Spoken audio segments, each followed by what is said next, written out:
Good afternoon, everyone, and good morning to those of you on the West Coast. This is Josh Woolley, and on behalf of PCI, I'd like to welcome you all to today's session of GovCon 101, covering uniform guidance and grants, and joined by our expert instructor, Brian Walsh. Before we begin, I do have a few housekeeping announcements. Those of you new to our GovCon 101 sessions, there will be no passwords until the very end.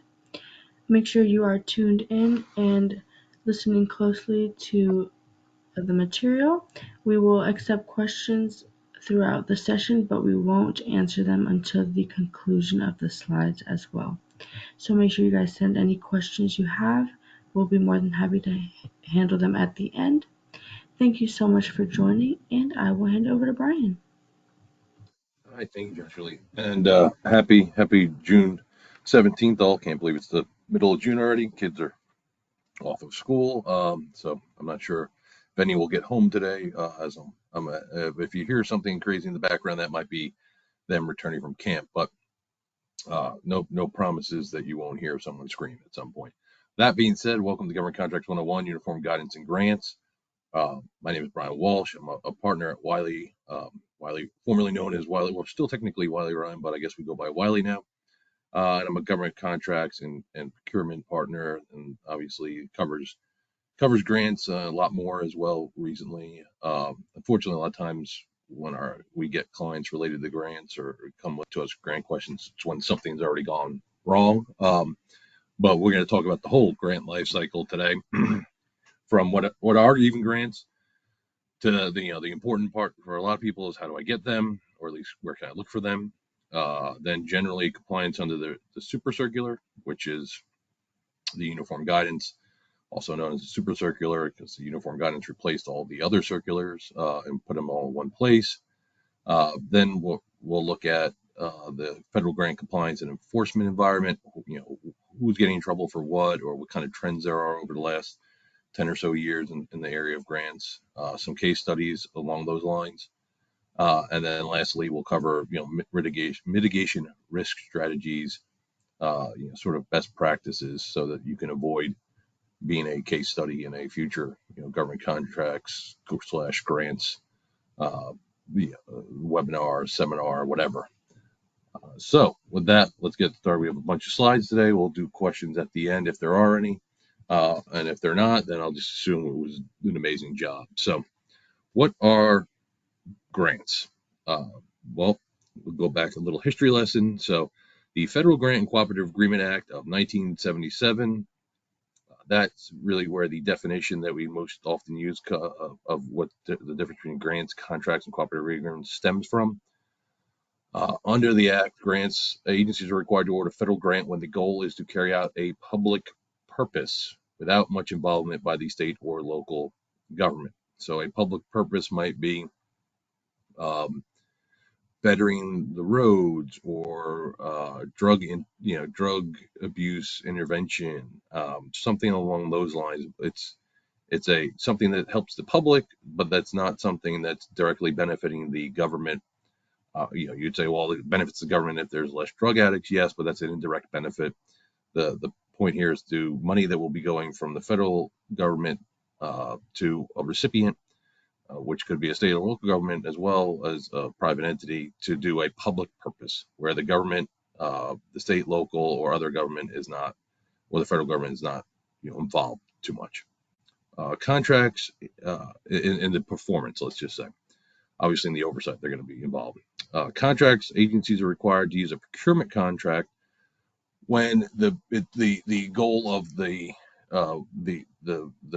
what you're looking for is a direct benefit or use of the government. So it's not for public purpose of support or stimulation. It's for the government is buying. We need tanks. You can't issue a grant to build tanks because the tanks are not for the benefit. Again, they're not for the public purpose. They're for a very government function purpose of we need tanks to make sure our military is ready for anything, or we need telecommunication services or consulting services that you're going to help come in and help have this agency get better at providing X, Y, Z. You're helping the agency. It may have some indirect benefit on others, but the direct benefit are used by the government, so that has to be a contract. And then lastly, you have the third bucket, which is cooperative agreements, and that's where a grant in which the government has substantial involvement. You see a lot of those in the science world. We're going to have a grant issued for research on we need a new drug to combat the bird flu. So we'll issue a grant to a bunch of universities, but it's going to be in the form of a cooperative agreement because we're going to have our NIH scientists working hand in hand and involved in if not in the day to day, involved in almost the day to day in terms of how that research gets carried out. It might have also a component where some of the research is done on government facilities or with government provided, say, samples of the bird flu or something like that. So the government's going to grant, you get the money to go carry out this public purpose basically on your own, and we're going to file all your reports and you'll keep performing. Cooperative agreement, here's the money, and now you're working with us, say NIH or whatever agency has let the cooperative agreement. So those are the three main types of, let's call them procurement vehicles. So who can award grants? Well, federal, state, and local governments can all award grants. Very strict guidelines for applying to, receiving, tracking, and reporting on government or federal grants. So often sometimes for some, the easy part is getting them. The hard part is complying with all the things that come along with becoming a federal grant or state local grant recipient, which often can be the same thing if the money that the state and local entities giving out is from the federal government. But grants aren't just limited to governments. There are foundations, non-governmental entities, NGEs, that are formed with the principal purpose of making grants to unrelated organizations, institutions, or charitable purposes. So you often see people that will apply, or entities that will apply for federal, state, and local grants. Also can go to the Bill Gates Foundation, for example, to look for money. That's going to be a separate type of compliance, but you can get non-governmental grants from organizations like that. Again, you're going to have your own compliance issues with that, but it's not the federal government that's enforcing it. And lastly, sometimes corporations, some of them use their profits or resources to charity in the form of grants to local entities. PGA, for example, I think they have a golf tournament in your city. They might then use some of the money or give grant money to the local First Tee or some other group that then essentially gets a grant to further their efforts, and that's coming from a corporate entity. So what we're going to concentrate though on is this first bucket up here, really the federal part of the federal, state, and local governments. So federal awarding agencies, we'll look at fiscal year 2022. That year, the federal government spent over $1.1 trillion on federal grants. So it's a lot of money is spent every year in federal grants. We'll talk about why this comes off as somewhat inflated. But for now, let's just say that if you're including everything that's technically a grant, a lot more money spent by the federal government on grants every year than on contracts. As you can see from the chart here, orange versus blue, 2019, like let's say 800 billion in grants, only 600 billion in contracts. The similar trend all the way around with, of course, 2021, you have a huge uptick in grants. I think that's associated a lot with COVID and related things. And then also you're going to see the trend where infrastructure money, other things that are coming out in the form of grants are bumping up the orange bar on this chart going forward, with it's a relatively steady. The contracts stay around like 600 billion, give or take, 600 to 700 billion, kind of go up and down, float around that mark. The grants obviously shot up because of COVID related issues. It came down a little bit after the massive federal government response to COVID. But I think the issue is once it goes up that high, it's, as anyone who reads the newspaper, budgets harder to bring down once they go up that high. So I think you'll see still a lot of money going out, and again, the infrastructure and everything spending will keep that that orange bar up there pretty high. So that's a lot of money going out in grants. When I think often the focus, a lot of times in the news and everything else, is on government contract spending, not government grants, unless occasionally something goes really wrong. But that's because I think a lot of the sexier stuff, quote unquote, is usually spent or bought in the blue, and you have one of the more interesting stories sometimes in the blue, Fat Leonard, something like that.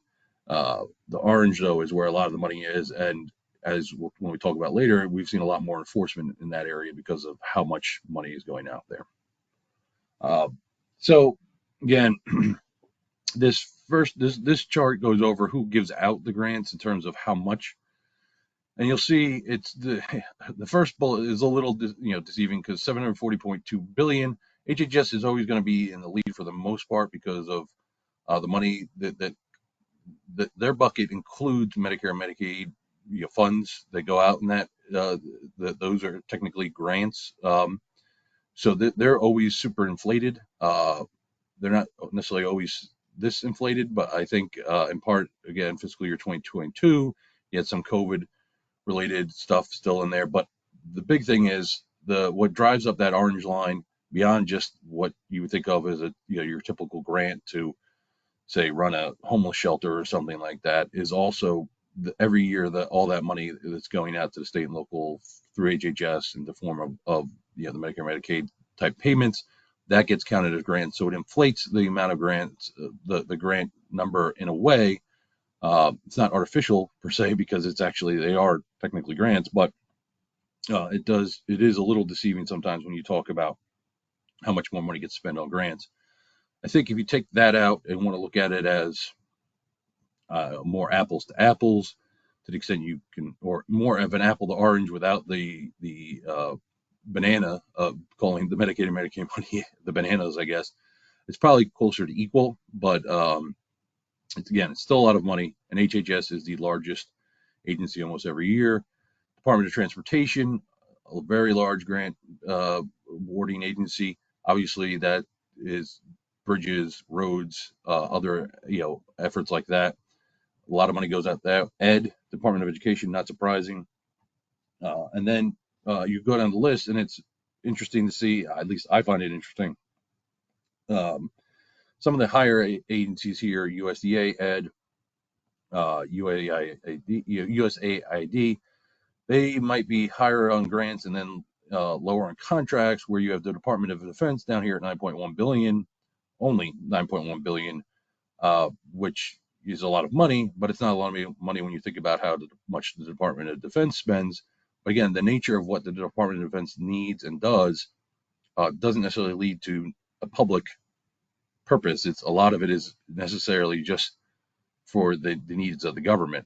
So you can see where what the agencies are doing, what they're focusing on, leads to different priorities in terms of what money they can give out in grants versus in contracts. And here's where you see DoD contracts, their pie chart. You can't even see the grants on there. Essentially, it's a small gray, or maybe you can see it, but I'm just getting old, so it looks smaller. And then the Department of Transportation is basically the inverse, with a little money thrown in there in terms of loans because of how the Department of Transportation does low interest loans, things like that, to the state and local entities for things, the work on roads. But you have the grants being the majority of how the Department of Transportation works, and that again goes to the mission. They're looking to help build roads and infrastructure, bridges that are primary for a public purpose, i.e., people using them. Whereas the DoD is hopefully building tanks not for people just to be using them on day-to-day lives in the streets of the United States. They're building tanks for the military to use, and satellite systems and aircraft carry. And so you can see what drives the nature of the agency and everything else is going to drive their spending and how they spend their money. And this thing, grants versus contracts, a big difference between how DoD and DoD operate. Again, this is just a look at some of the more specifics of where they're spending. So the Department of Transportation, that's the Federal Highway Administration, Highway Planning and Construction. Obviously, a lot of news, recently, especially in this area and here in DC, with the Baltimore bridge tragedy, getting knocked over the Key Bridge. That's obviously going to lead to a lot of government spending to repair that, fix that, make sure it doesn't happen again. But yes, the Federal Highway and Federal Transit Administration, they issue monies in different ways, different grants. We're not necessarily going to get into a formula grant or a block grant today. And then they also do have some private sector grants that they give out to entities that are not going directly to state and local.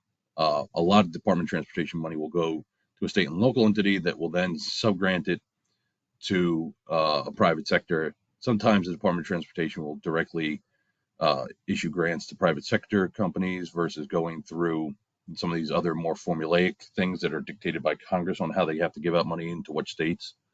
But again, Department of Transportation, a lot of money going out in terms of grants, not so much going out in terms of contracts. Homeland Security is a very interesting one, probably because of the breadth of what it covers. You have FEMA, the U.S. Coast Guard, and then you have transit security post 9/11. This is, because of the nature of Homeland Security, they spend a lot of money in both grants and in contracts. But the grants often come in the form of disaster grants. We're going to see that in Florida right now. There's going to be a lot of grant money that comes out to deal with the effects of the flooding, forest fires, levees breaking. They will issue a lot of money in the terms of grants and public assistance through FEMA. Whereas the Coast Guard, a lot of what they're going to be doing is buying through contracts. But at the same time, the Coast Guard does have some more need for than say the Department of Defense for things that would be for public purpose. So they will still issue grants. And transit security can be a mixture of grants and contracts. It's one of their larger grant programs, but obviously airport things like that. There you can see where there's at times a crossover between serving a public purpose, making sure the airport is safe, serving a public purpose versus something that's primary for the government. And we've also seen a big uptick in private sector grants to where the focus is on cybersecurity like ideas, ways, preventions, things that will help society at large. So it can be done through a grant, perhaps, that then maybe the government can leverage later. But the government would just be one of many people out, one of many users of the cybersecurity developments that would leverage the developments out of the grant program. So again, Homeland Security, very interesting portfolio, but again, a lot of money going out in grants and in contracts. USAID, again, this is a different agency than the Department of Defense. It's different than state. They're going to be sending out a lot of money for humanitarian assistance. You'll see a lot of money going into Ukraine, I'm guessing, from USAID in the coming years. A lot of money going to different scary parts of the world that need help, because something terrible has happened. And then they will also go through private sector grants that aren't necessarily the programs that are in laid out for them in Congress. They'll issue some one-offs, but USAID is spending a lot of money overseas, and that with that comes a lot of different when you look at the super circular, which we'll talk about later, you can see a lot of different requirements for USAID contractors, grantees and contractors, but grantees in the case of the super circular, because of where the money's going, and it's a lot more high risk in terms of potential for misuse, because it's all going overseas into small local offices sometimes, things like that. So there's a lot more reporting and other issues that go into USAID grants. National Science Foundation, again, all I'll kind of go through these a little quicker here until we get to the Department of Defense. They are giving out grants. You see that in they touch on National Security Education Program. So also the health sciences, because DoD does deal a lot and has to worry about health issues that could affect private and also military, and then different cooperative groups. The private sector grants that DoD issues usually come from DIUX or the Rapid Innovation Fund. They've set up offices across the country. Boston and San Francisco are some of the bigger ones, where they're looking to try to get private sector ingenuity to come up with creative ideas for things that will help the public at large, but that they could then tailor for military use. So they can do some grant work through there because it's more technology in general, and it's something that might end up helping a lot of people versus just helping the military per se. So there's a lot of grants that come out of the Department of Defense in that regard, and that's been a more recent development, because I think historically the Department of Defense is and will always probably be a contract first, grant second. Energy, a lot of programs. They have a much smaller budget, but obviously nuclear security administration, everything things like that, all in the public interest. So just wanted to show you a breadth of the different agencies and what they're using the money for, because every day you see government contracts and grants sort of in use. But I think it's important to appreciate the wide variety and spectrum of grant money that is out there because there is so much of it. People can apply for it, and you may think, "Oh, well, I do X," but a lot of other agencies beyond just the agency that might seem most relevant might be looking for something of the similar service or good or research that you do, and it's important. I think to think outside the box. In order to merely maximize what you're able to apply for and obtain in terms of federal grant money. So the super circular, compliant under it. So what is this super circular? Well, when I started this job, there was no super circular. There were these other circulars that were issued in memos at different times that laid out the rules for applying for grant money, and then agencies had their own circulars, and it was sort of a mess of compliance because you didn't necessarily know. You had to read a lot and from different sources to try to figure out for which agency, what you had to do under which circular. They tried to combat this with this creation of the super circular now, I think 10 years ago or so. And it's a FAR-like document or set of rules that applies to federal agencies that make federal awards to non-federal entities. That was the term originally used, non-federal entities. Now they've just this year they've made some revisions to the super circular. Now we're just going to refer to recipients going forward, which I think is a lot easier. But I wanted to mention both terms here because traditionally grants, the super circular applied to federal agencies that made awards to non-federal entities. Now it's just recipients. Non-federal entities confuse people at times because was that a government? Was that not a government? Now it's just recipients. It applies to all the costs related to the federal award.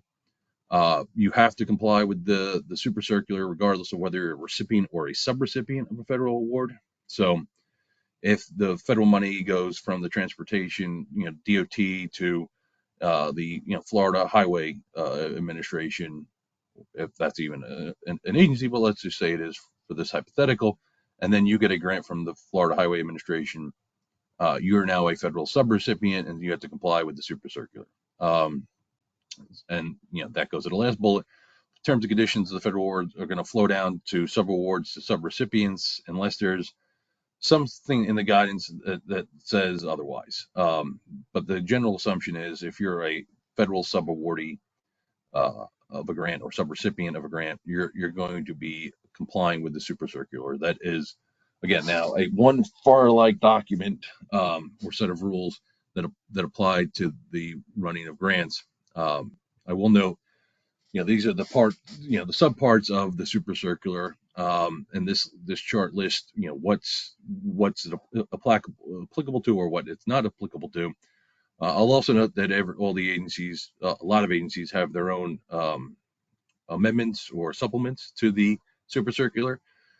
So I don't know how super the circular is anymore because we do have it's just like the FAR where we created the FAR and now we have all the supplements to the FAR from different agencies.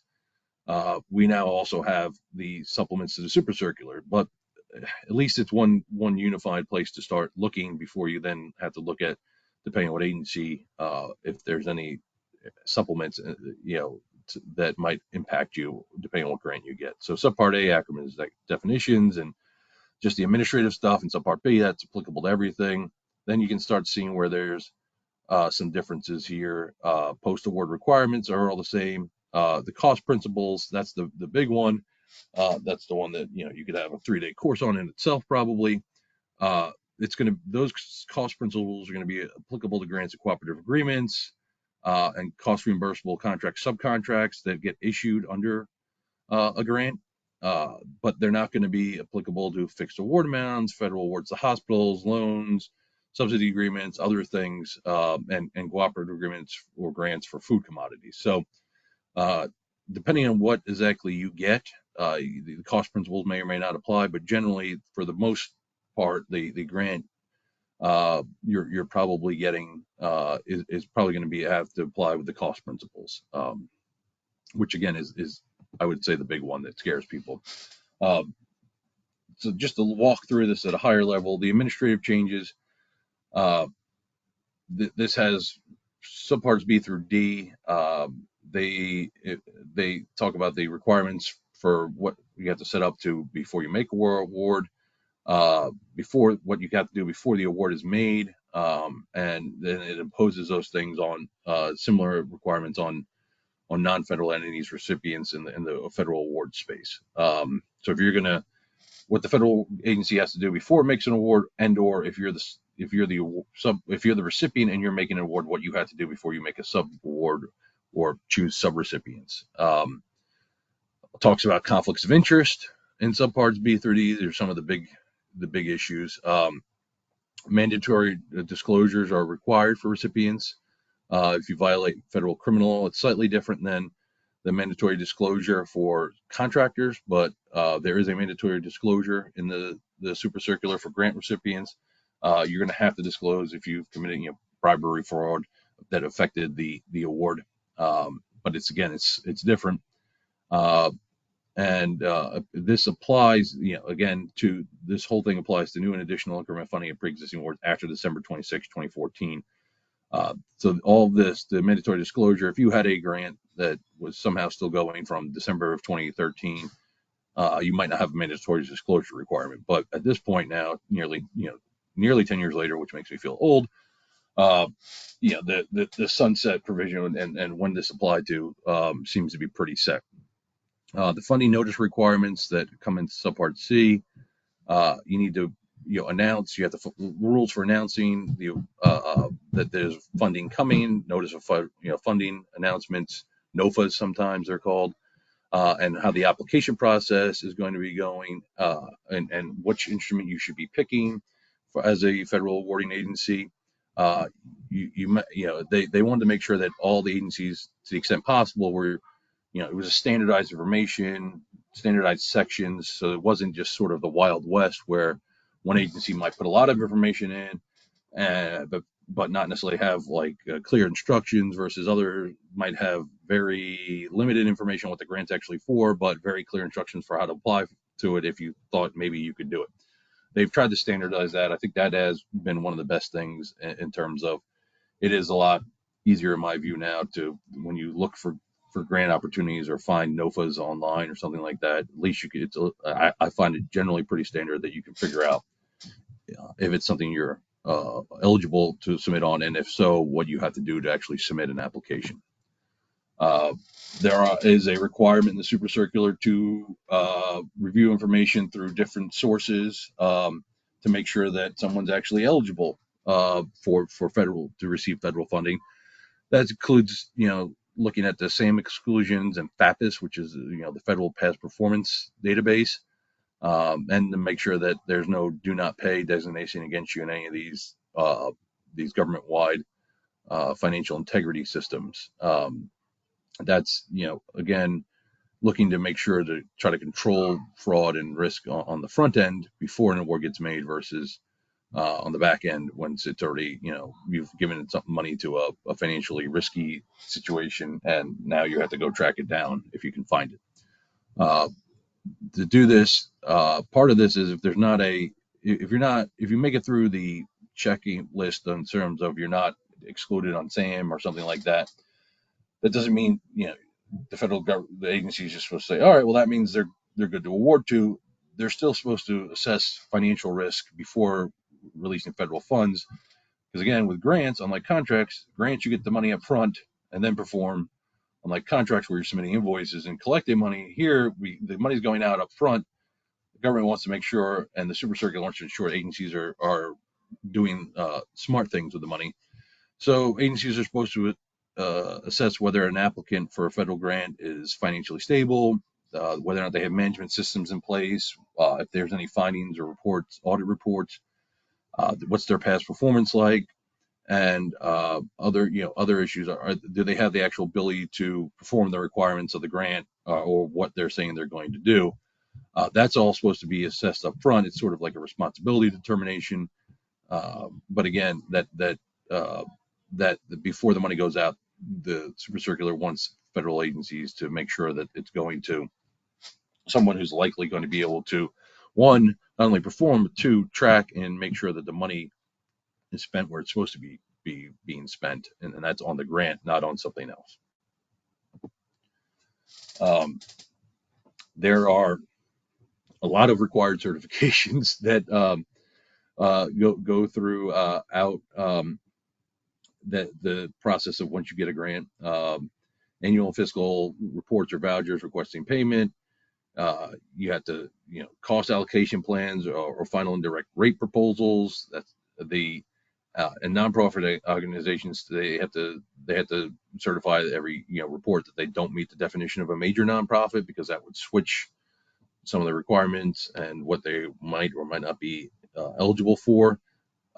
Suffice it to say, getting the grant, again, you have to then certify to certain things. Those certifications, if they're incorrect, could be deemed a false claim, or definitely could be a false statement.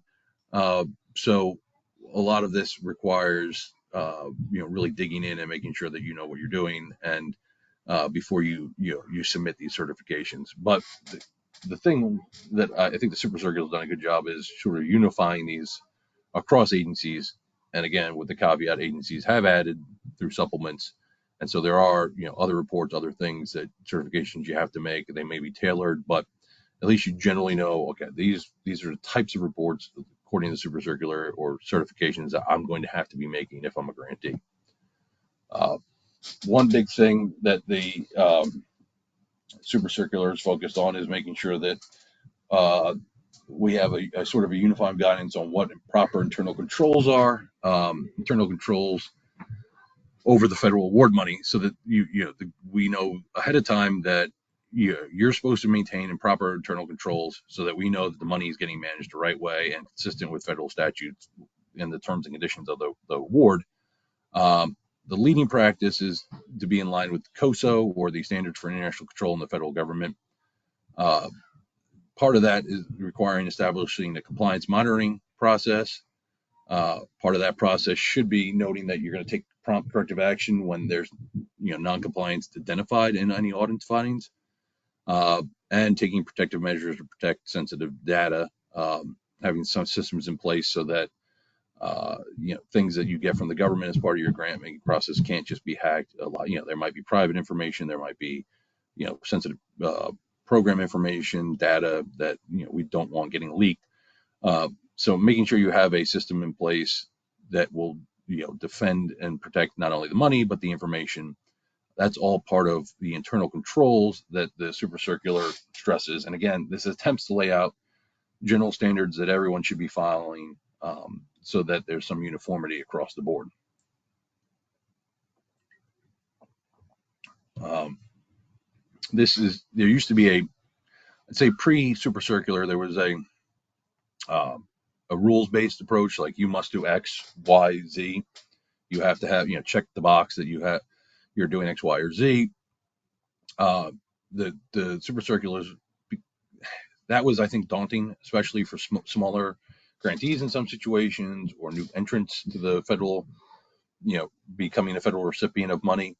The shift here was really one from those specific rules that you had to follow to here's, generally follow the best practices in COSO or in the Green Book, and set up a monitoring process, an effective compliance monitoring process. These are the principles you have to follow. How you do that can be tailored to your organization and to the nature of the work you're doing. But again, and so I think there is some, while that could be argued as a lack of uniformity, it's a better standard approach across all agencies to allow for a more of a follow the principles and do it in the way that makes sense versus a rules-based approach that would be hard to implement, I think, at a uniform basis, because grantees in particular, you might have a small nonprofit in, you say, Mogadishu that is applying for federal grant money through USAID versus a DoD contractor that applies for grant money out of a Boston DIUX announcement that comes out. They're different entities. They're different things. They both have to follow the same rules for this. That might be much harder for one or both of them. But if they have to follow the same principles and then set something up that makes sense for the size of their organization and what they're doing, that's just more fair and more easy, I think, for people to then actually try to comply with and do in terms of making the mission work, making the grant successful. As I previewed earlier, the cost principles are the things that people find most daunting, I think, generally. It Cost principles in Subpart E cover everything from what principles you're supposed to follow to determine whether something's allowable or not. Making sure that, laying out that the recipient's responsible for the efficient and effective administration of the federal award through the application of sound management practices. Again, making sure you're tracking the money. And then really the whole idea is to make sure that you're going to bear some share of the cost recognized under these principles, except where restricted or prohibited by statute. And then notes what costs that are unallowable under FAR 31 and 31.2 and 31.603 are always unallowable.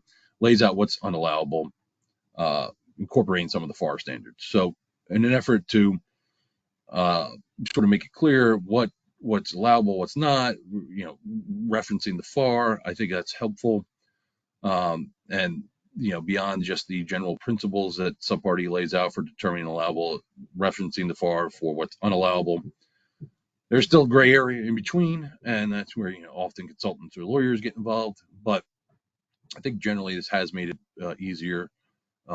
Again, with the exception noting that agencies are going to have their own supplements to this that might make some things that might be allowable for, let's say, HHS, unallowable for Department of State or USAID because of the nature and places where the money is being spent and performed. Cost rates, indirect cost rates, a big thing. If you have a negotiated indirect cost rate, you can use that from your cognizant agency. That's great because you might be able to get whatever percent. If you don't have a current negotiated indirect cost rate, you're a new entrant to the government sort of marketplace, you can use 15%. That was just raised from 10% as sort of the minimus indirect rate you can use. That 15% going up, it's a big 5% jump's a big deal. That makes it a lot easier. So that's having the minimus rate 15% is a lot better than 10%, because you might not even necessarily need to go and try to figure out a negotiated cost rate at that point, especially if you're only going to do 1 or 2 grants. So that's a big number, and that jump just came out within the last month. Going down to the cost principles, what they don't apply to, they're not going to apply to loans, scholarships. The cost principles Subpart E don't apply to institutions of higher education. They don't apply to hospitals. There's an appendix for that. They don't apply to fixed award amounts and other awards that they're not, in which the non-federal is not required to account to the federal government for the funding. So there's a lot of things that cost principles don't apply to, but your traditional grant, where you're going to have to submit reporting and everything else, it's going to apply to that. If you're now, again, hospitals and universities might have different, they're not going to apply, but for most probably listening to this call, the cost principles in Subpart E would apply if you got a grant from the federal government. The good news was Subpart E did consolidate reporting requirements. There were a lot more before. They've tried to narrow that down and make it bigger, less frequent reports. there's internal, as long as you have internal controls in place that provides reasonable charges, that charges are accurate, allowable, and properly allocated, that's having the process. Things can go wrong, but if you have the right process in place, when it goes wrong, something's going to be a lot, less bad for you. Um, the I think the big thing is you're going to have reports to submit. You need to have a system in place that accurately tracks things and that's reasonable for whatever size organization you are and whatever size grant you have. And then you should have a process after the fact to make sure that anything that was charged gets adjusted as necessary. But if you have the process in place, when something goes wrong, I think you're generally going to be a lot better off than if you have less of a process in place and something goes wrong or someone goes rogue and misapply, does something. There's always a lone wolf. You can't control everyone.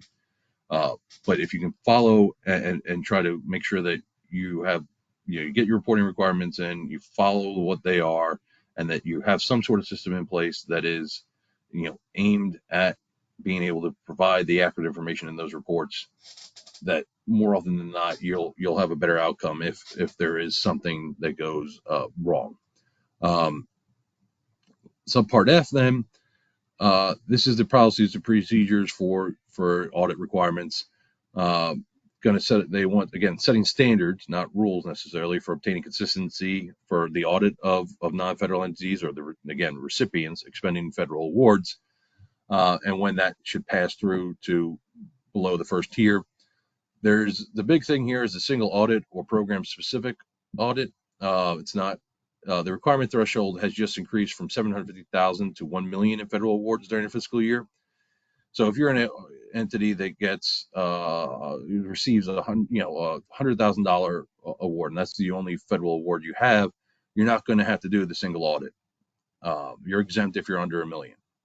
I think that the threshold going up to 1 million really is actually was smart, because 750,000 isn't what it used to be, so to speak.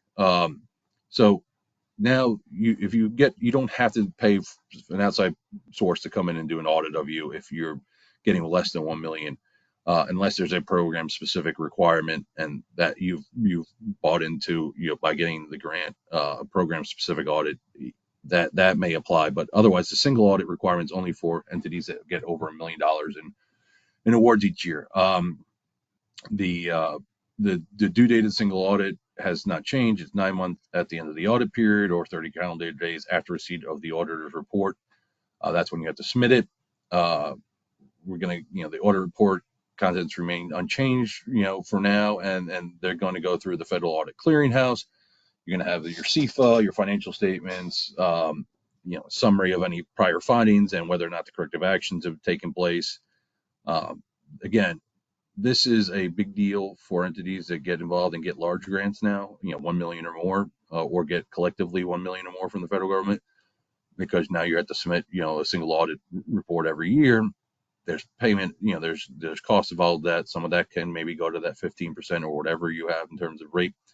But a lot of people get hesitant when they hear, they're going to have to be submitting an audit to the federal government if they get an award. Again, this is a business decision, but it's something you need to be aware of, because the single audit requirement is a very important one, and that one that gets a lot of attention. So how do I get grants? Federal funding, there has to be legislative authorization. Even if there's a legislative authorization, there actually have to be money set aside for that. That's the appropriation part. So you need two things. You need a program, and then you need someone to actually fund that in Congress. Once that happens, you get a notice of opportunity. Agency publish announcements for grant opportunities. The form depends on the agency, but there needs to be a program announcement, some sort of request for application, and a notice that includes how much money and how to apply for that. Often, it could be a notice of opportunity, a no, or a notice of funding availability, NOFA. You see different things. Where can you find those? Well, let's go to grants.gov. I find that to be probably one of the best websites out there. There's also other websites, Fed Connect. You can search there. Grants.gov is the official federal clearinghouse for all grant opportunities and grant awards. FBO.gov, that's pretty decent for DoD. I find grants.gov, if I'm looking for stuff for grants, easier, probably more effective. And then the last one was Desire USA. That's going to be more specific for incentives for renewables and efficiencies. They do a good job tracking that. And again, depending on what you're looking for, you want to look at, you might want to look in all four of these. But there are lots of places out there, and there are other specific services you can buy, you can buy or subscribe to that will send you, specific targeted searches up your alley, to use a real legal term. Here's some more places. Department of Energy has funding financing on their website, and NIH has grants and contracts listed, and the National Science Foundation has a find funding site where you can go look and type in I need funding for an art center in Sheboygan, whatever. You can go search on agency specific websites as well. All that information there should also be on the others, on like grants.gov, let's say. But if you're really focused on Department of Energy, you might want to look there. If you're really focused on NIH or the art, targeted searches can also be good. And these are all free resources. So to go over what we've covered in the last 50 minutes or so, and I know it's a lot, there's and also preview some of the more we're going to talk about. There's a grant administration performance checklist that we have here that covers some of the stuff we've talked about that's in the super circular at a high level. And then this is what's going to happen, when you get the award. How do you comply with that? Well, you get the award, you have to comply with a lot of things because of cost principles and competition principles that are in the super circular. You're going to need your own set of procurement standards, because if you're going to do any sub-award, subcontracts, anything like that, you're going to have to follow procurement standards when making those awards that are consistent with the super circular. You're gonna have to know which method of procurement you can use. It's going to vary if you're doing a sub award versus a contract that for $10,000 worth of computers or $5,000 worth of computers that isn't necessarily needed for the grant, but is more needed for, well, it's not vital to the performance of the grant, it's vital to the back office or things like that. That might be done through a contract versus a sub-award. That might impact what kind of procurement you have to do. You're going to need policies that people understand and can follow on how you're going to procure things with money that you've gotten from the federal government on that grant, because a lot of people will have either sub-recipients or contractors working for them especially if they get a large enough grant. And that distinction can be vital to make, because it will have varying impacts. You don't have to flow down things to contractors under the grant necessarily, and not like you do with the subrecipient, who has to then follow all the super circular and all the same things. So you have to make sure you have a good system in place for making sure you flow down the requirements to sub-awards. Then your accounting system, which we mentioned briefly, you need to have one. You need to be able to track the federal funding and account for it, especially if you're going to be having a single audit at the end of the year.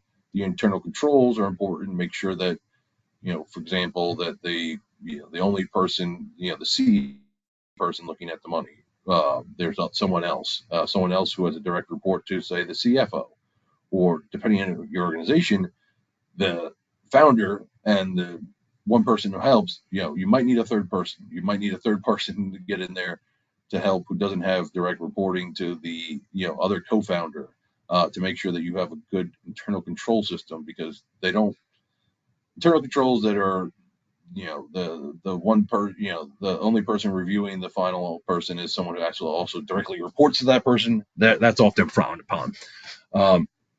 Time sharing, time reporting, this is key. A lot of people get tripped up here, especially when they're working on multiple grants. Make sure you're not you're tracking your time.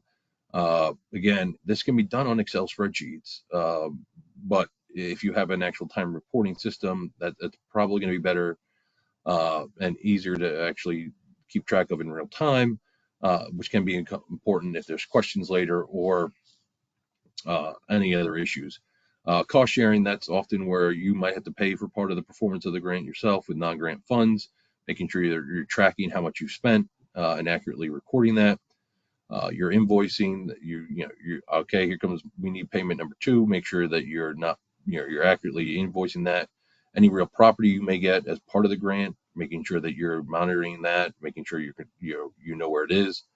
Uh, the reporting requirements, as we mentioned, you're going to have, progress reports, payment, reports, i.e., where the money went, how, depending on the nature of the grant, how is it progressing? How far along is the, building the homeless shelter? What have you accomplished in the last quarter? When have you accomplished in the last month? Depending on what reporting requirements are in there. Make sure you follow the record retention required by not only your grant, the terms and conditions of the grant, but also the super circular, so that you have them in case the questions are raised after the fact. Always better to have the records. If there's a question raised during the record retention, then to say there's a question raised about what we did, and we also didn't comply with the record retention policy. And lastly, the last thing is you're gonna have to do a closeout, which um, generally is at the end of the process. You work with the government. The government says, okay, you've done everything. We are okay with where the money is accounted for. Hopefully that gets done sooner than later, but as you might imagine, closeout seems to take longer and longer. So you may finish a grant and then it may be, it sometimes feel like years before the closeout is actually done, at which point that's when the grant's really over. Well, let's just talk what's going on, and I'll go very quickly here in the last 10 or 15 minutes. Grants are highly regulated. You got the agency, inspector generals, DOJ, FBI, whistleblowers, and then, Congress, especially for higher profile things or politically charged things. Like, obviously, we have a lot of hearings these days where people are on both sides of the aisle, grandstand on how money is spent by agencies on different things. You're going to get regulatory, i.e., you have to comply with the super circular, administrative, and you're going to be. These are all the areas you're going to get enforcement. You don't comply with regulatory, you're going to be in trouble. There's more of a contract-like requirements now on grantees. Agencies are also increased pressure to manage grant cost control. It's no longer like we gave out money to grant people who are going to do a good thing. Let's go at it. No, it's like we want to see results, which is good, but also given the nature of grants, at times is counterproductive, depending on the type of grant. And then, if you mess up, now we're seeing a lot more enforcement actions, including like administrative, suspension and debarments against grantees. The Trump administration, there was a focus on cost cutting. The Biden administration, we've had more money spent in some areas, less money spent in some other areas. The election will obviously impact where money gets spent the next 4 years. If we return to a Trump administration, you're going to see, I don't think you're going to see the Department of Education getting a lot of grant money, but you might see Homeland Security getting a lot more grant money. If the Biden administration continues for another 4 years, you're probably going to see money stay in the Department of Ed, maybe grow in the Department of Ed. Also, a lot of that will depend on what happens in the Senate and the House. But again, depending on the administration, you're going to get a lot of oversight. The Trump administration was a lot more aggressive going after grantees, especially grantees that were performing on programs that it viewed as, politically derived, programs that came out of the Obama administration. You've seen less of that from the Biden administration, but it's the money, usually the politics is reflected in where the money gets spent. Goes wrong on your grant, what can happen? Well, administrative remedies, the agency can put on you special conditions, withholding payments, suspension of the grant, or termination of the grant.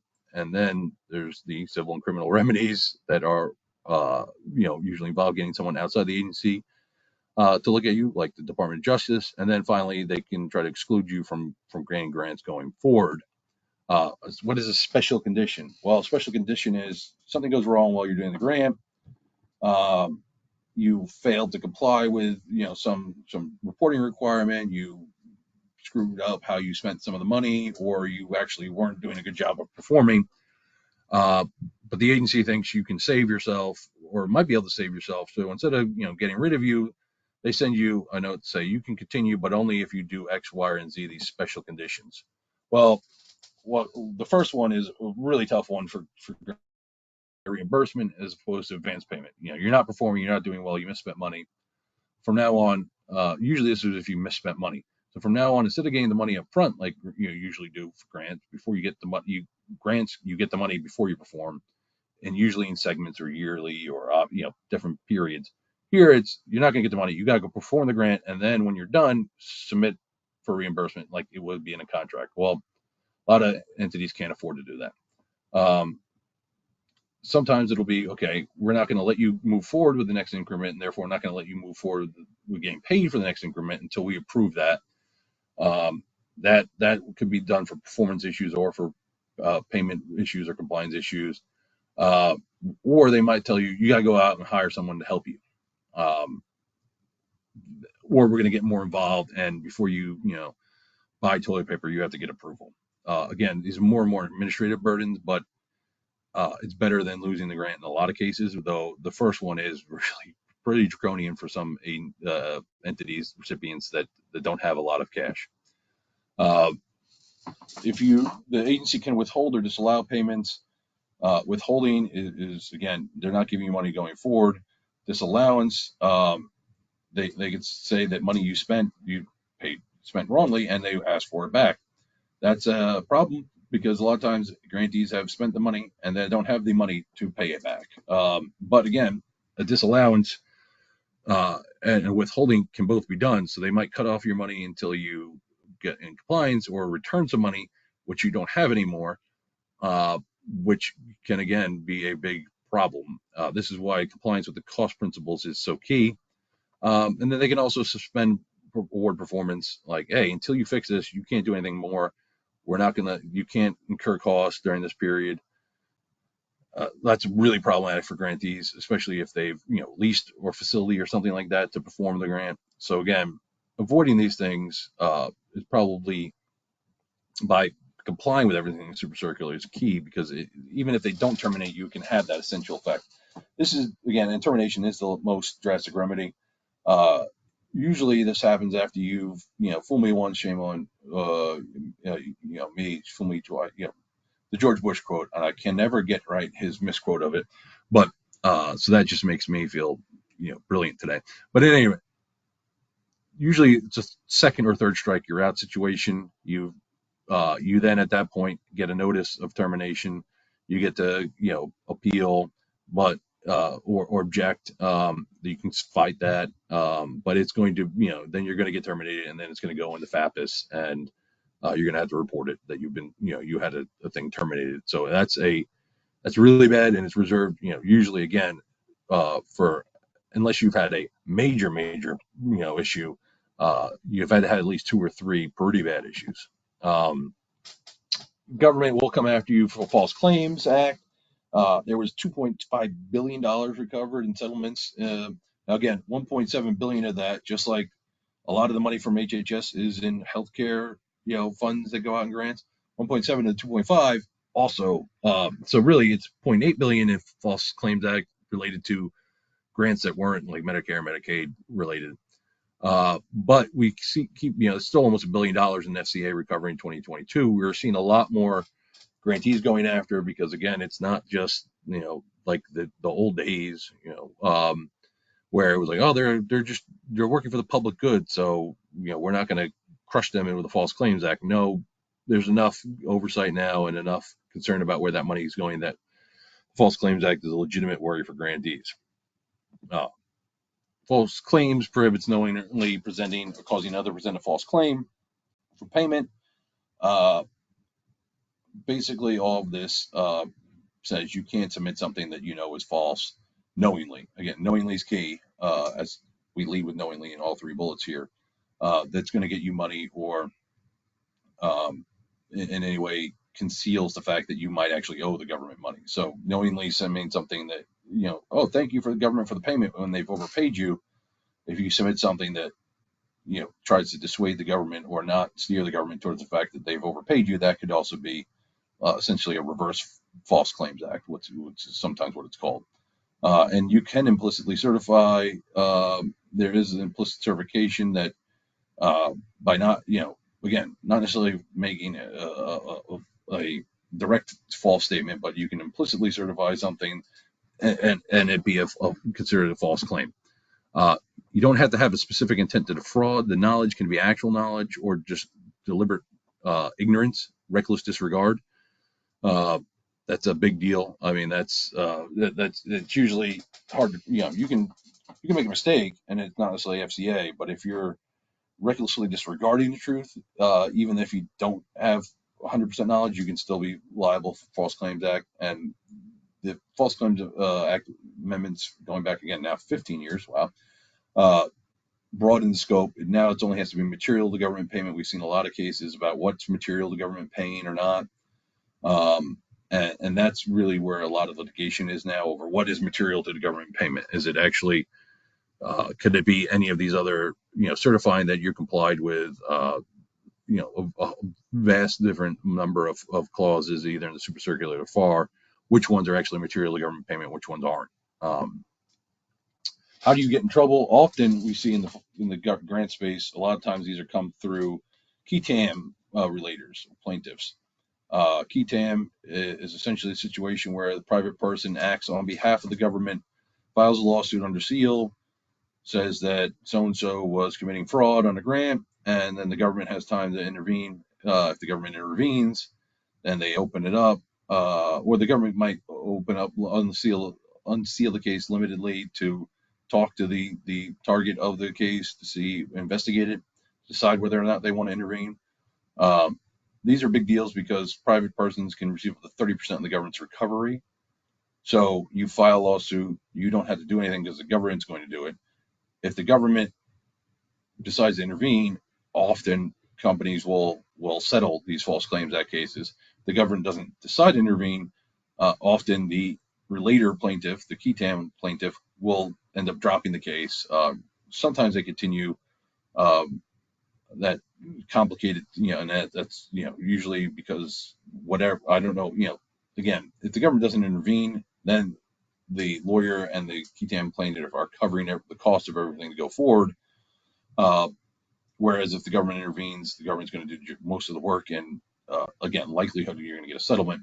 And again, 30% up to, if you're getting a $10 million False Claims Act settlement and you get 30% of that, you recover all 30%. The government would, decides they wouldn't have learned about this, but for you, that's $3 million. So there's a lot of incentive for relators, for employees of companies. And this is why we tell people, if some employee raises a question to you, make sure you actually take them serious and investigate, because if they don't feel like you're listening to them, they're more likely to become a KETAM relator. And even if they're a little crazy, then they stir this hornet's nest up, and then the Department of Justice gets involved. That's not something that you want to deal with either.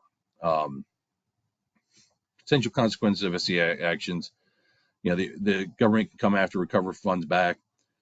Civil lawsuits. In the civil lawsuit of with a traditional FCA case, the government can recover 3 times, treble damages 3 times. So if you committed fraud, the alleged fraud of $1 million, the recovery might be $3 million. But if you did that, depending on how the false claim came about, if it's a monthly invoice and you were performing for 10 years, and that's 120 invoice, well then take, let's just say 120 times 10,000, that adds a couple of $100,000 more in. You can quickly see how false claims penalties can get really, really high. In some cases, you can sleep over when they start prosecuting you for criminal violations of the FCA. The FCA is both civil and criminal. Well, there's criminal and civil versions of the FCA. Again, we don't see the criminal prosecution as much, but it is an available option to the government.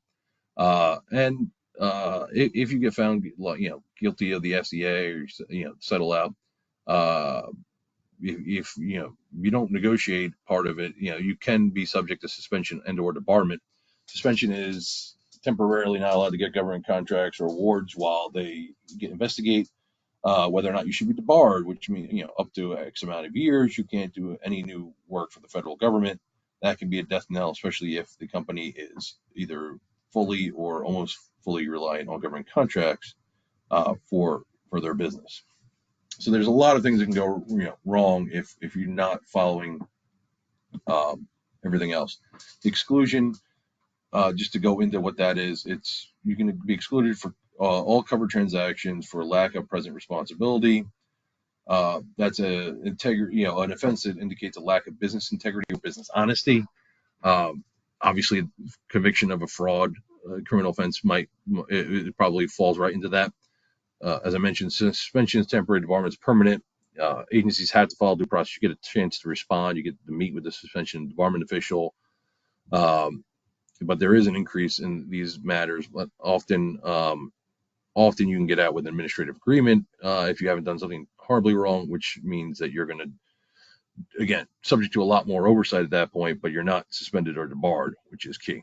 Uh, because of the time, I'm only, these are very, they're good, some interesting, things in here, but you can read a lot of them. I'm going to say the key areas where we see issues are false statements in grant applications and proposals, like forgetting to mention that you're working on a similar grant already for another agency. Uh, that's one major risk area. Misuse or misallocation. A lot of times we'll see primary, the grant manager on site, maybe expenses, car trips that he's not supposed to the grant. Inaccurate reporting, that's a big one. Not having timely reporting or not having accurate reporting of progress. Um, Inadequate subrecipient monitoring. The subrecipient of the grants does something wrong with the money, that flows up to you. And the accurately track time and cost goes, really, that's one of the biggest ways you can inaccurately report. Um, Not going to go through all these cases. Let me try to find the one or two I find most interesting. Well, here, this is goes to the lone wolf situation. February 2016, astrophysicist paid $180,000 and had to do a deferred prosecution for failing to disclose on a grant application. In addition to working at his private company, he was also full-time employed at the University of California. Uh, and so he got a grant to do work at his private company that was basically identical to the work he was already doing at the University of California. He didn't bother to tell them in the grant application that he worked at the University of California, and he didn't disclose how much time he was working there or how many other competing grant commitments he had with other federal agencies in this. So you can see he was trying to double dip essentially. Um, that's no bueno. He had to pay back $180,000. I don't think he's probably working much as an astrophysicist at universities anymore. Um, the employee in this case goes back almost 10 years now. That's crazy. Children's Hospital had to pay $13 million that it misreported bed count. Bed count was a big deal because depending on how many kids were in beds at this hospital, that impacted how much money they got from HHS. The employee who was there was actually counting and reported this, got almost $2 million from the settlement um, by being the person to bring this in. So again, you can see why it's often lucrative for employees to bring these forward. This is the batch billing. This is one where I just want to mention you have multiple grants. Let's just say Bob and Sarah are both working on this two grants. They're supposed to be working half time on each grant. They're the same rate, everything. You don't really keep good time, so you just say, well, I'll just bill all Bob's time to this grant. I'll bill all Sarah's time to this other grant. Who's it going to hurt? Well, it's going to hurt you because that's improper batch billing. You can't just carve it up. You're actually supposed to track the time. You have to actually accurately bill because Bob didn't work on full time on one, and Sarah didn't work full time on the other. Even though there's quote minimal harm, have now misrepresented, misstated things, and arguably committed a False Claims Act violation. So, and even while it may not at one level, it could at other levels have impacts on actual reporting requirements and result in other mischarging. So no batch billing. Make sure you actually track it grant by grant, person by person. That one, we saw that a few years ago from honestly Columbia, but I can't stress enough. There's no easy way out to some of this stuff, especially when you're as large an entity as Columbia University. Um, just see if there's one more that I really, really I find interesting. No, let's go to grant mitigation, risk mitigation. Again, there's some good stories in there. A lot are come because a lot of the bigger settlements come from either hospital or universities. We highlighted those, but those same problems uh, can impact any organization. So grant risk mitigation, have training, have compliance programs. Again, you're going to the principle. These are principle guiding, guiding principles, not rules. So you can standardize this to the size or size or shape of your organization, so to speak. So, but have training, train your people, have internal controls. Again, if when possible, let's have not have one person reporting on solely directly to the person that oversees them. Let's have some horizontal reporting as well. Uh, Make sure everyone knows what policies and procedures there are, and that they're try to follow and follow them. Make sure those policies and procedures have like actual conflicts of interest and direct costs. These are no retaliation against whistleblower sections, things that check the box in terms of again, doesn't necessarily have to be the most robust conflicts of interest policy, but you have to have a conflicts of interest policy or procedure in your manual.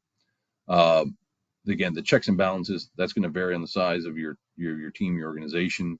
Someone should be checking billings though. Uh, if you have a question about whether or not you need approval by the government, often it's safer to actually just request it. Make sure you flow down requirements. If you think something's gone wrong, it's probably better to get counsel involved early. Often we will get involved. It's never good when we're getting involved when the Department of Justice has already been investigating for a while. If there's a problem with the agency, probably want to get ahead of that, bringing someone out from the outside, and that also does help because it shows that you're taking it seriously and that you're going to mitigate it and do things to make sure it doesn't happen again. That often will reflect positively on you if we're concerned. And this is compliance is not just the compliance officer; it's everyone. And that's a hard thing to drill into some people, especially the people who are just trying to, who think their job is like to make sales or quote unquote sales or bring the money in. It's everyone's job because it doesn't really matter if anyone does a good job at doing whatever they're doing if they aren't actually doing it in a compliant manner, because that could cost everyone their jobs and their money. So with that, at the end here you have some links to some relevant statutes, the Green Book, the FAR, the cost principles in the FAR that are Part 31 that are referenced in the Super Circular False Claims Act. This site here. There was, the banning sanctuary cities. That was one again, targeting specific, federal funding that went on during the Trump administration. We've had, again, different things in the Biden administration, but just anticipating that there's 50-50 chance, let's say, that we'll have another Trump administration. I think you'll see some more wars between the Washington and the state and local entities about where federal grant money is going, and more issuance of executive orders again. And then there's the permanent whistleblower protection site. And with that, I will take any questions for the last 2 minutes. Thanks so much, Brian. Tanya asked, any specific ones that the government likes to see in reporting from recipients?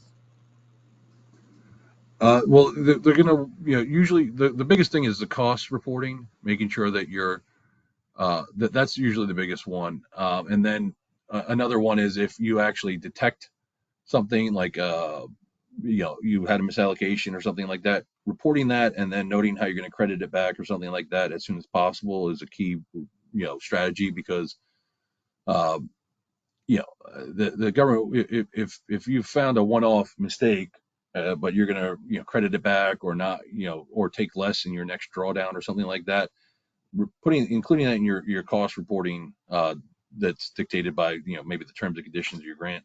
But sometimes it's reporting that sooner rather than later. So if it's 3 weeks before your next report's due, you might want to put in an additional report just to update them so that they know you've already caught it, mitigated it, and you're going to credit it back to them. Thanks, Brian. Another question, can you give an example of a standard internal control system? Well, I think one would be one is just as simple as an org chart, reporting an org chart. One standard internal control would be having a hotline for things that are confidential, hotline to report the concerns. There's sort of those would be the sort of the internal control standardized. Yeah, I think the report having that report, the internal reporting hotline that's confidential. And again, if the organization is only 4 people, that's not necessarily as awesomely confidential. So but it's either a hotline number or an email that people can send things to confidentially. That one person's monitoring, and that one person who monitors it um, then has the ability to act on it without necessarily involving their direct supervisor. They can go above their direct supervisor to the head of the organization, but you need an org chart with a reporting line to show how your internal controls are set up so that there's not a chance for a logjam, and you need the ability for people to actually be able to report things to whoever, and have a policy in place so that those people know who they're supposed to report to or how they can make reports.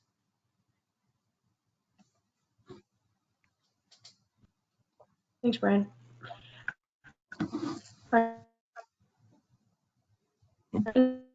Convert exec management time into a co-op agreement. This You time could broke be up. for Oh, go ahead. oversight Sorry. or monitoring. You broke up there. Could you repeat that one? Sorry. Sorry, is it okay to incorporate? Yep. Can you hear me okay now? Yes. Sorry. Go ahead. Can you hear me okay now? Yeah. Can you hear Is me? it okay to incorporate exec management time into a?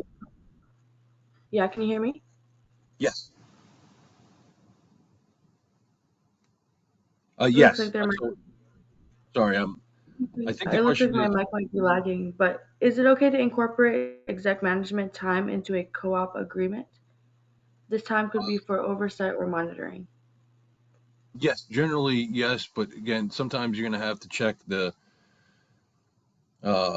the agency specific requirements and the terms of the cooperative agreement terms and notice of funding. But I think generally, yeah, you can have some of that oversight in there. There's no I'm not aware of any per se restriction on that what I interpreting you're to be asking. So Thanks, Brian. We do have another question. Can you get a fee on grants, and does certified cost or pricing data TINA or FAR 15 apply? uh, generally certified cost and date like not.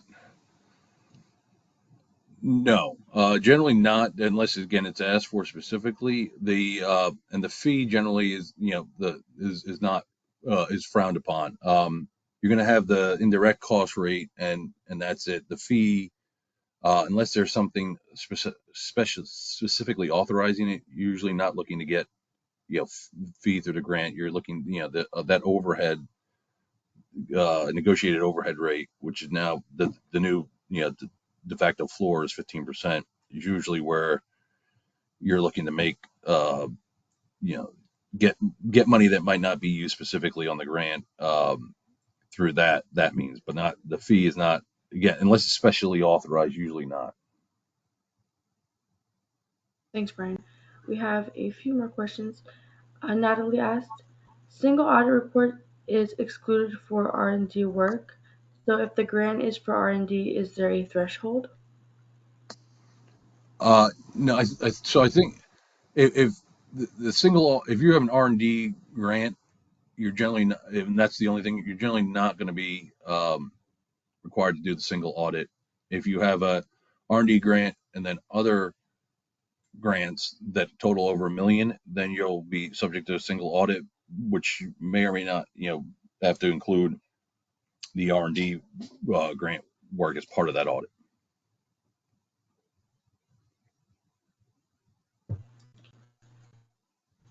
Thanks, Brian. Do these grants have caps on?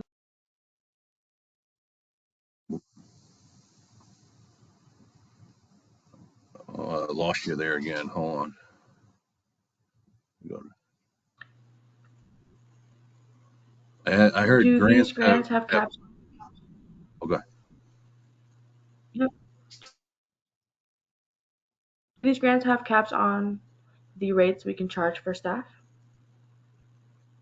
I mean, well, if you here's the thing with grants, the interesting, you can put in whatever you need to in your application. Um, and if the government signs off on it and at that rate for your staff, uh, then generally, you're good to go. I mean, you're gonna have to put, when you put in your application, you're gonna list, all right, this is what I'm spending money on. This is, we're gonna have 3 project managers, and we're gonna pay them at X per hour, and this is that's why we're asking for this. That's why we're applying for X amount of money, and then you provide the breakdown of what you're going to expend it on.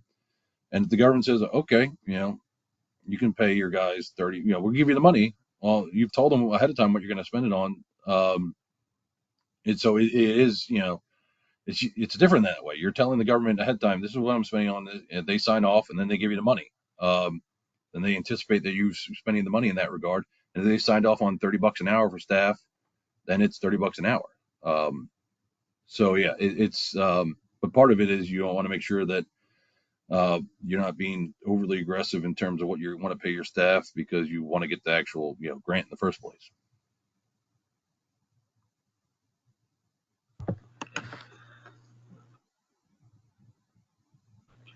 Thanks, Brian. And we have one final question. Any specific format?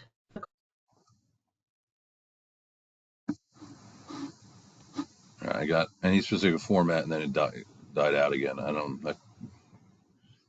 Any specific format for the cost reporting, or is it only Excel? No, I think it's yeah. I mean, again, different entities have different systems. There's no. Well, the agency may tell you what they want to see and how you do it. I mean, I use Excel because that's something as an example, because you could, in theory, just use Excel and and as long as you do a good job tracking and everyone knows what they're doing, and you can back it up, Excel could be more than enough. But you can use anything that's accurate and appropriate for your size of an organization, as long as it generally confirms with the principles of tracking the costs and making sure they're accurate. There's no prescribed method. There's nothing that says you must use Excel. Um, it just, I think Excel is a good example of like what a small business will often use is Excel, and they're tracking fewer employees. So yeah, in theory, you could use Excel and do it. There's some potential downsides to that, but whatever cost accounting system you have in place, which could be, again, Excel to something that's approved by the government and says you have the greatest cost accounting system all the time. Uh, yeah, but I think you want to make sure that you have something that you're confident in and that is appropriate for the size of your organization, and two, the size of the grant money you're receiving.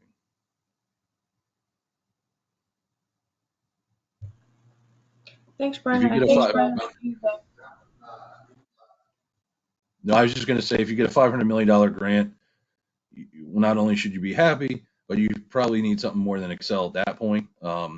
But you know, if you have a couple $100,000 in grants and you're tracking it through Excel or whatever other system you have in place that's working for your business generally, then I think that's going to be more than acceptable, as long as it's again appropriate for what you're doing. thanks so much, Brian. That is the final question. I do have two passwords for those of you who are seeking credit for today's session. Make sure you guys write these two passwords down. First one is going to be super, that is SUPER. Again, first password is super, SUPER. And our second password today is going to be circular, that is CIRCULAR. Make sure you guys jot that down. If you are seeking credit, you guys know where to go. That will be our website. Log into your account and you can submit your passwords through the password survey under your courses. If you guys have any questions about that, feel free to email me at joshwilly@publiccontractinginstitute.com, and I am more than happy to guide you through the credit process, or if you're seeking any certificates. And as always, we love to know how we did. All feedback is greatly appreciated. We appreciate everyone's wonderful questions. Thank you so much, Brian. We hope to see you all again. Make sure you guys check out our website for our upcoming programs. And again, thank you for hanging on those extra 10 minutes for our Q&A. Have a good one, everyone. Thanks, everyone.